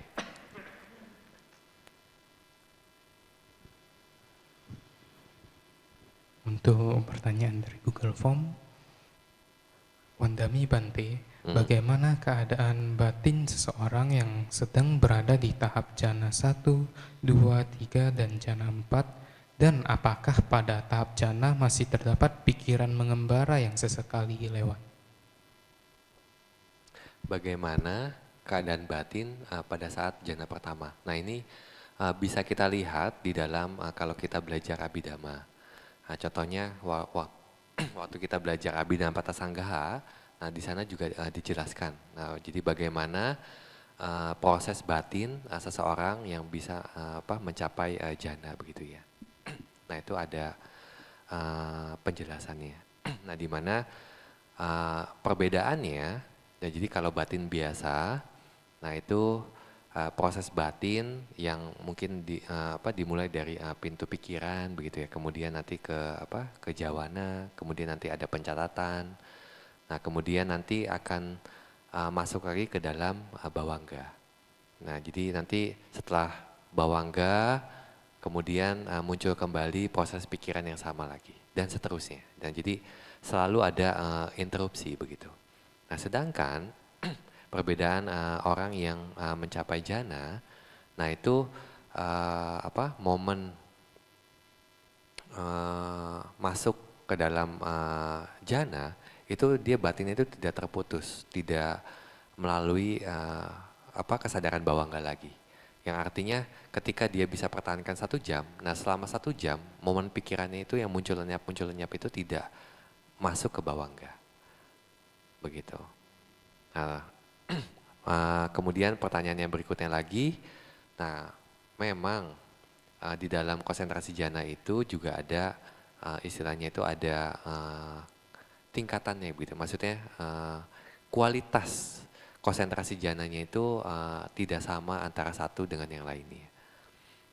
Nah jadi untuk menjelaskan tingkatan atau kualitas jana ini, ketika seseorang masuk ke dalam jana, nah ada orang yang punya kualitasnya itu yang sangat baik begitu. Nah ada yang tidak seberapa.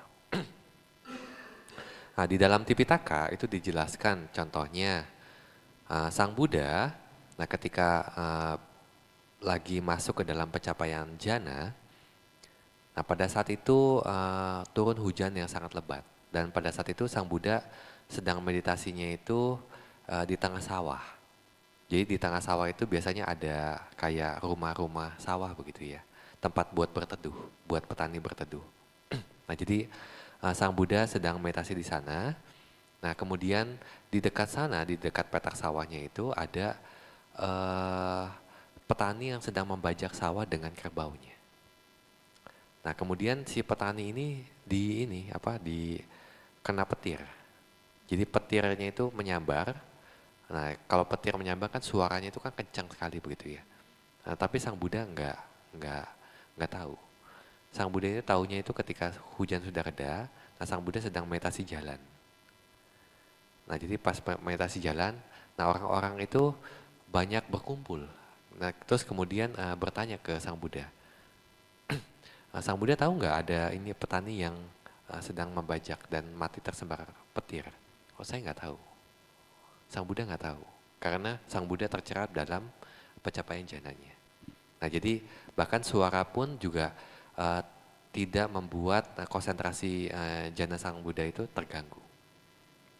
Nah ini makanya dikatakan ketika Sang Buddha mencari di di alam-alam di 31 alam kehidupan dan juga di alam semesta yang lainnya, di 31 sistem alam semesta yang lainnya. Nah, Sang Buddha tidak menemukan ada individu atau makhluk, dewa ataupun Brahma yang memiliki konsentrasi yang lebih kuat daripada Sang Buddha. Nah, jadi kedalaman konsentrasi pun juga berbeda-beda. Nah, kemudian contoh yang berikutnya lagi itu adalah kasusnya Bante Mahamoggallana. Nah, jadi Bante Mahamoggallana terkadang menghabiskan waktu siang. Jadi setelah makan, nah biasanya istirahat siang itu Bante Mahamoggallana itu meditasi. Nah jadi ketika meditasi itu Bante Mahamoggallana memilih tempatnya itu di pinggir sungai. Jadi di bawah pohon ada sungai, di pinggir sungai ada pohon yang teduh. Nah jadi Bante Mahamoggallana meditasi di sana, masuk ke dalam pencapaian jana keempat, dijelaskan di dalam Winaya. Nah jadi pada saat itu ketika berada di konsentrasi jana keempat, nah Bante Mahamoggallana ini mendengar gajah yang sedang mandi, suara gajah yang sedang mandi.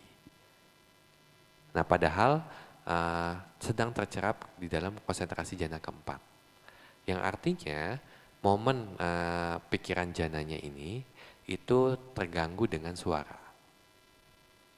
Jadi ketika Bante Mahamoggallana lapor kepada Sang Buddha, interview. Nah, pada saat itu Sang Buddha mengatakan bahwa suara adalah durinya jana atau durinya konsentrasi. Nah, makanya di sini kita memang memerlukan tempat yang sesuai untuk berlatih, terutama untuk mencapai konsentrasi. Begitu. Nah, jadi kualitas jana itu pun juga beda-beda. Nah, apalagi yang baru mencapai konsentrasi jana, yang artinya jananya ini belum stabil. Nah dia harus berusaha untuk membuat pencapaian jananya ini, atau dia ahli untuk masuk ke dalam konsentrasi jana. Nah makanya Sang Buddha mengajarkan jana wasi. Nah jana wasi ini ada 5. Yang pertama itu dia itu bisa masuk ke dalam pencapaiannya kapanpun dia mau. Nah jadi ketika dia pejamkan mata misalkan begitu ya, jadi dia fokuskan yang biasanya mengarahkan batin ke ujung lubang hidung untuk melihat nafas masuk, nafas keluar.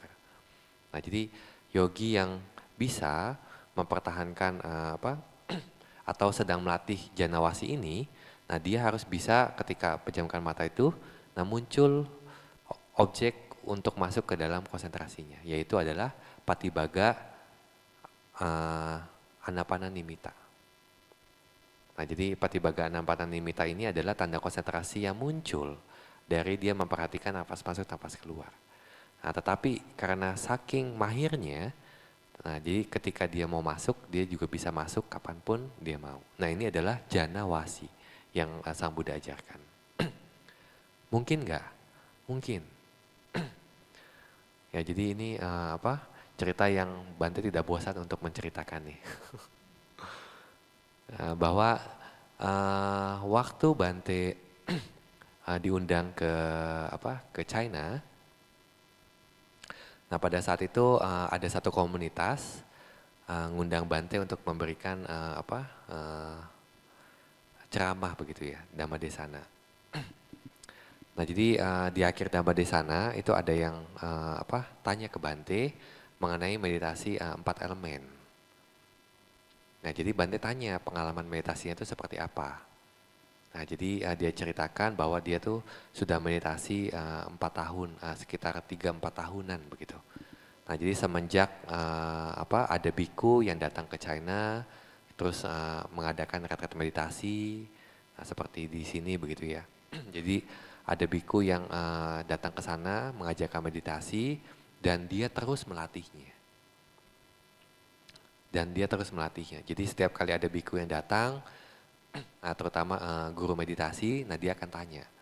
Nah, lalu progresnya nanti seperti apa. Dan bahkan disupport oleh anaknya. Nah, jadi yang bertanya ke Bante itu ama-ama umur 75 tahun.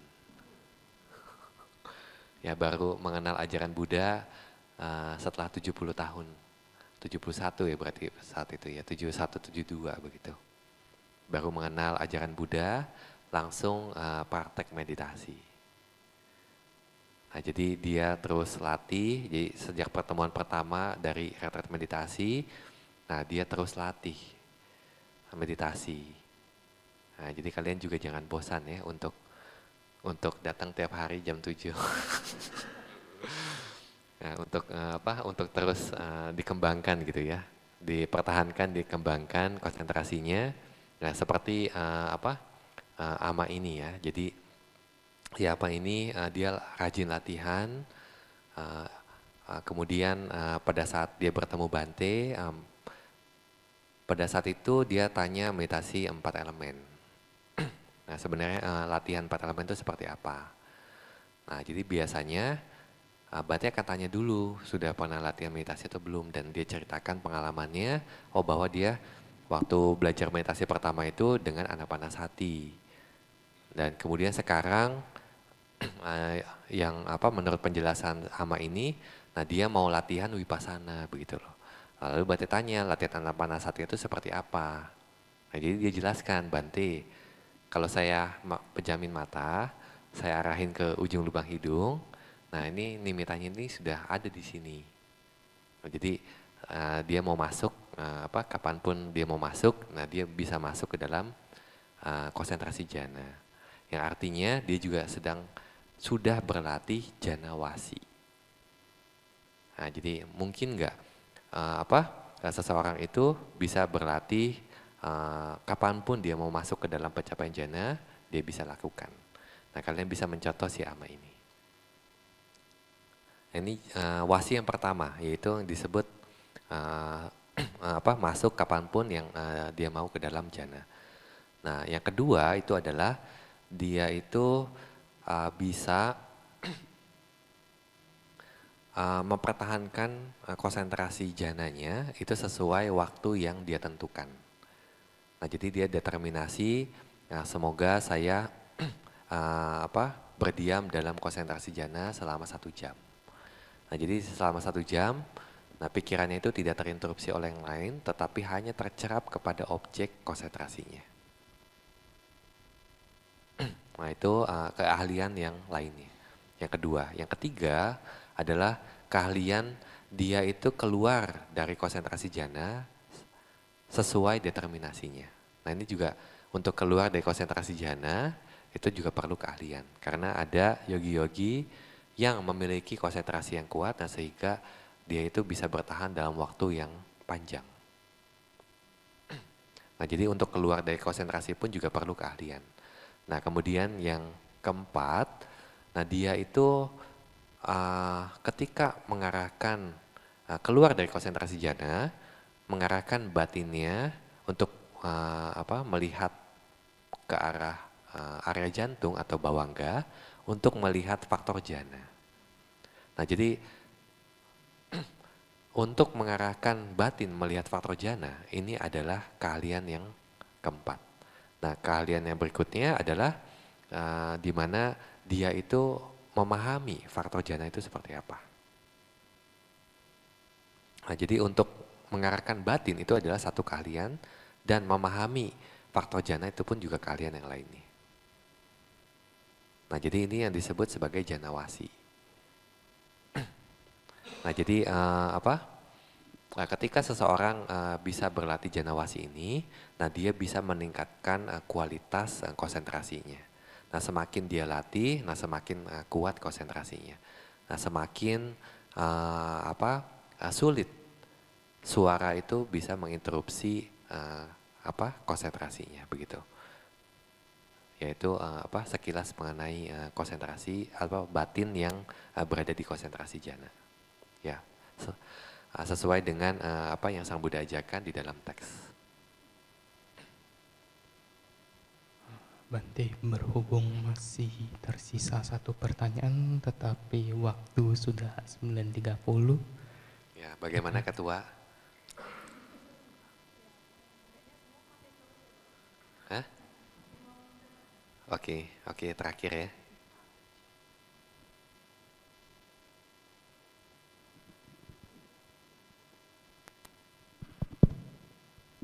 Mungkin ini lebih dekat dengan pertanyaan Cili Naga tadi ya. Seperti yang kita ketahui kan dalam belajar Dhamma itu ada pariyati, patipati, patiweda ya. Jadi bagaimana cara kita menyeimbangkan pariyati dengan patipati. Jadi karena kadang-kadang ada dua kubu. Satu bilang harus belajar teori dulu, belajar sutta, belajar winaya, belajar abhidhamma dulu. Tapi ada juga yang langsung dia ke tahap pokoknya datang meditasi aja, yang lain nggak perlu, teori nggak perlu tuh. Jadi sebaiknya bagaimana cara kita menyeimbangkan antara pariyati dengan patipati? Ya, ya terutama tadi Cilina juga menyampaikan di sini nggak ada bimbingan begitu ya. Nah, jadi untuk kita meditasi, nah kita itu memerlukan satu guideline. Nah, di mana kalau ada guru, nah guru bisa membimbing. Nah, tetapi kalau kalian meditasi mandiri, artinya apa? Kalian harus paham latihan sistematisnya begitu, seperti apa. Nah, jadi ini juga pertanyaan yang ditanyakan begitu ya, dulu kepada Pak Sayadaw-ji ketika lagi retret meditasi di Indonesia. Nah, jadi kalau kita mau meditasi, nah, di mana mungkin pada saat ini meditasinya masih mandiri ataupun juga nggak ada guru yang membimbing begitu. Lalu bagaimana kita bisa meditasi? Nah, jadi di sini kita juga harus belajar. Nah, tadi juga permulaannya apa? Pariyati, patipati, patiweda, yang artinya kita juga harus mengetahui. Di zaman Buddha, biku sebelum meditasi itu datang ke Sang Buddha meminta instruksi, yang artinya apa? Biku itu belajar. Biku itu belajar meditasi itu seperti apa, samatha itu seperti apa, vipassana itu seperti apa. Yang artinya apa? Kita harus mengerti terlebih dahulu. Nah, kalau kita nggak belajar, bagaimana kita bisa mengerti? Nah, kalau kita tidak mengerti, bagaimana kita bisa berpraktek? Nah, kalau berpraktek ada guru, nggak ada masalah, langsung praktek. Tetapi kalau nggak ada guru, bagaimana? Dan di mana Sang Buddha terkadang juga menjelaskan, kita juga nggak boleh bergantung kepada guru seperti itu. Tetapi kita harus bergantung kepada Dhamma dan Winaya, yang artinya kita juga harus bisa mengkonfirmasi, nah, apakah ajaran ini benar atau enggak begitu. Nah, ini makanya pentingnya bahwa kita harus memiliki pengetahuan akan pariyati itu sendiri. Nah, bahkan Sayadaw-ji pada saat itu bilangnya apa? Bahwa minimal kalian itu mengerti mengenai Visuddhimagga. Nah, sudah belajar belum? Ya, jadi di sini ketika misalkan contohnya ada perkembangan meditasi begitu, ada progres ataupun ada fenomena yang muncul ketika kita meditasi, nah tetapi kita tidak pahami, lalu kalau kita nggak mengerti pariyati, kita akan tanya ke siapa? Nah, seperti itu. Nah, jadi di sini makanya pentingnya pariyati. Nah, di sini juga kenapa pada saat retret meditasi kali ini, nah Bante juga selalu memberikan interview secara kelompok gitu, bersama. Nah, agar di sini bukan untuk untuk memberitahu yang lain ya, tetapi untuk kalian mengerti progres atau latihan sistematis nih. Nah, jadi kalau saya tahap ini, nah saya harus bagaimana? Nah, kalau saya menemukan hal seperti ini, saya harus bagaimana? Begitu. Nah, walaupun sudah dijelaskan berkali-kali, orang pun juga mendengar tiap hari interview, masih ada aja yang memperhatikan hal yang lainnya. Nah, di sini makanya pengulangan itu pun juga penting. Jadi selain belajar, pengulangan itu pun juga penting sehingga kita akan menjadi mengerti. Sehingga ketika kita melakukan praktek mandiri, jadi walaupun datang ke sini meditasi tidak mendapatkan bimbingan, tetapi kalian paham gitu loh. Saya harus setelah melalui tahapan ini, nah saya harus bagaimana,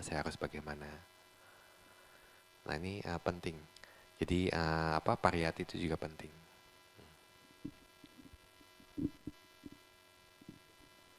Oke. Terakhir enggak? Belum terakhir ya? Bante, yang pengalamannya Li selama ini ikut latihan retreat gitu Bante, itu antara guru yang satu sama guru yang lain tuh beda Bante. Terus yang mau kita ikuti yang mana Bante?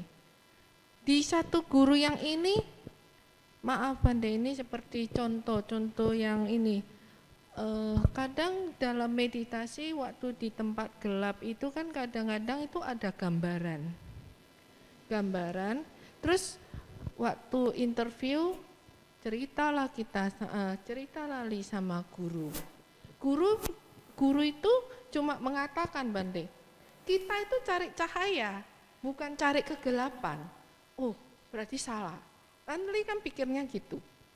Kemudian di salah satu tempat yang dimana juga meditasi center Bante. Waktu itu karena Li ada kerjaan di sana, sekalian Li benahi servis gitu Bante. Terus ada interview yang Li dengar, ya kan? Guru itu bertanya kepada yogi tersebut, dalam kegelapan itu yang Anda lihat itu apa? Ada gambaran enggak? Kan bingung Bante. Terus kadang-kadang sering lagi Bante dari retreat 1 ke retreat 2. Kadang-kadang yang kita alami itu, yang sudah dialami itu, kan kemudian kan ada kayak ini komunitas gitu Bante, kan interviewnya bareng-bareng sama-sama Bante. Ternyata yang dijelaskan guru tersebut kepada yogi yang lain, lah itu kan ya saya udah pernah alami toh. Itu progres, saya nggak ngerti kalau itu progres. Jadi momen itu lewat. Jadi bingung loh Bante, ini curhat Bante, bukan juga tanya, jadi gimana, harus gimana gitu, soalnya guru satu sama guru yang lain beda loh Bante. Ya makanya itu pariyati, pentingnya pariyati. Pentingnya kita memahami teks atau memahami Dhamma Winaya itu sendiri, sehingga kita itu bisa bergantung kepada Dhamma dan Winaya. Nah, terkadang mungkin kita kalau memiliki karma yang bagus, nah kita juga punya kalanamita yang bisa membimbing begitu. Nah, tetapi kalau terkadang karma kita itu kurang bagus, nah terkadang kita juga tidak bertemu kalanamita ini, makanya tidak bisa membimbing sampai nibbana. Nah, jadi di sini bagaimana kita bisa menyimpulkan begitu, oh ini kalanamita saya atau bukan. Nah, di sini kita harus mengerti Dhamma dan Winaya sehingga kita bisa mengerti, oh ini memang sesuai yang diajarkan oleh Sang Buddha. Nah, jadi kita harus bergantung kepada Dhamma dan Winaya. Nah, bahkan di Mahaparinibbana Sutta, Sang Buddha juga menasihati para biku untuk tidak bergantung kepada biku yang lain. Nah, jadi bukan mencari pengganti Sang Buddha seperti Bante Mahakasapa, Bante Ananda, Bante Sariputa, Bante Mahamoggallana. Tetapi Sang Buddha menasihati para biku yang pada saat itu Sang Buddha mau menjelang parinibbana bahwa kalian harus bergantung kepada Dhamma dan Vinaya. Dhamma dan Vinaya adalah guru kalian. Nah, jadi kita juga harus bisa mengikuti nasihat yang Sang Buddha jelaskan. Nah, makanya ini pentingnya kita juga belajar. Zaman sekarang lebih mudah lah. Karena guru-guru juga banyak yang memberikan online. Ya. Ya, Bante bahkan di India pun juga dengerin ceramahnya Sayadaw Kowida begitu. Ya, jadi dimanapun kita bisa mendengarkan juga. Ya, jadi sekarang beruntung lah, nggak sesulit zaman dulu.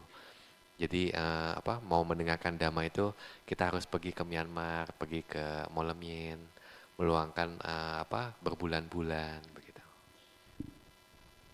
Dulu banyak ya orang Singapura, orang Malaysia yang seperti itu. 3 bulan, 6 bulan stay di Molemien begitu. Hanya untuk meditasi sama mendengarkan Dhamma. Sesulit itu Dhamma itu. Oke, titik. Bante, tadi kan disebutkan konsili 3, konsili 4 soal Abhidhamma Bante. Sebenarnya Abhidhamma itu apa Bante? Maaf ya sorry kalau kata-katanya terlalu kasar gitu Bante. Karena kalau dilihat dari riwayat Sang Buddha kan Sang Buddha parinibbana. Habis itu yang Arya Mahakasapa ya Bante, yang memimpin konsili pertama. Itu kan kemudian bertanya, yang membabarkan Winaya kan yang Arya Bante Upali ya. Terus yang kedua kan yang Sutta kan yang Arya Bante Ananda. Sutta, Winaya ada. Abhidhamma enggak ada Bante.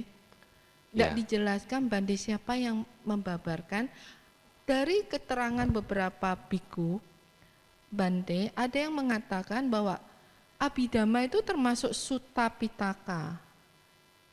Terus gimana membedakan ini Abhidhamma, ini Sutta Pitaka Bante? Ya. Terima kasih. Ya, tinggal lihat bukunya, buku ini Sutta atau Abhidhamma. Karena zaman sekarang udah mudah sekali. Ya, kita nggak perlu lihat lagi begitu. Cuman Abhidhamma, nah terkadang dulu di zaman Sang Buddha itu dijelaskannya Buddha bilangnya itu Dhamma, Vinaya dan Matika. Nah, Matika. Nah, ini masuknya juga Abhidhamma.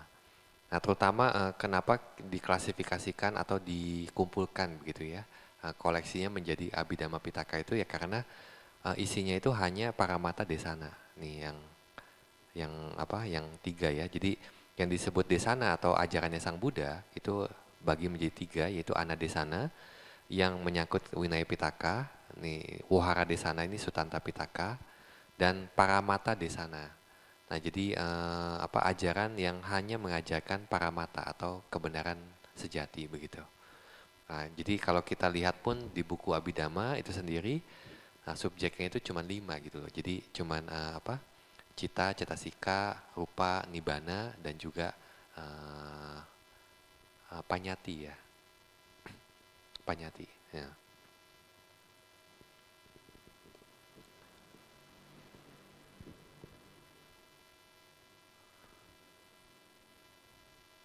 Oke ya. Oke.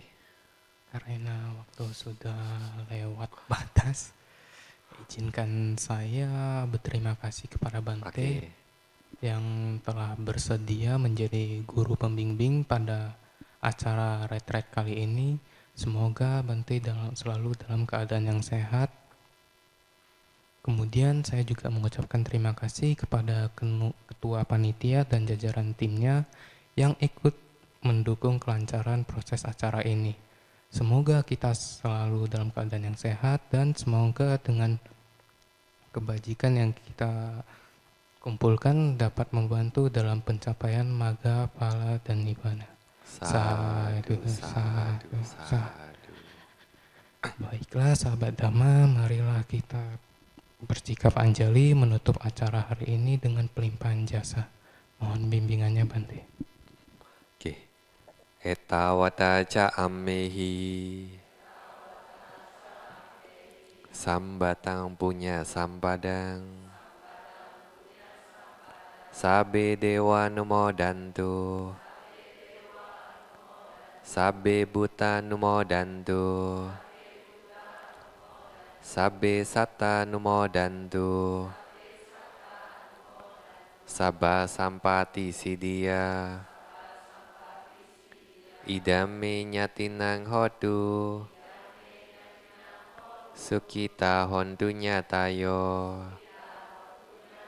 idame punyang asawakaya wahang hotu idame punyang nibanasa pacayo hotu mama punya bagang sabba satanang bajemi te sabe me samang punya bagang labandu sadu sadu sadu.